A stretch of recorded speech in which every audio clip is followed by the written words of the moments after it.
ഏകീകൃത കുർബാന സംബന്ധിച്ച തർക്കം രൂക്ഷമായി തുടരുന്നതിനിടെ സിറോ മലബാർ സഭാ മെത്രാൻ സിനഡിന്റെ പ്രത്യേക സമ്മേളനം ഇന്ന് ചേരും.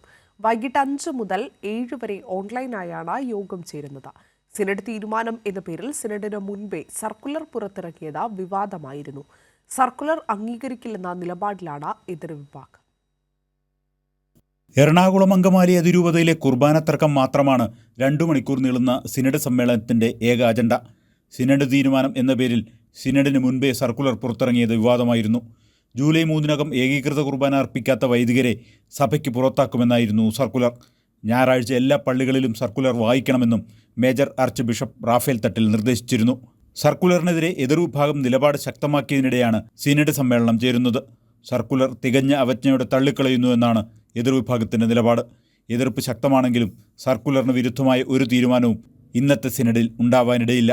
അതുകൊണ്ട് തന്നെ കുർബാന തർക്കം സിനഡിന് ശേഷവും ശക്തമായി തുടരാൻ തന്നെയാണ് സാധ്യത. കൈരളി ന്യൂസ്, കൊച്ചി.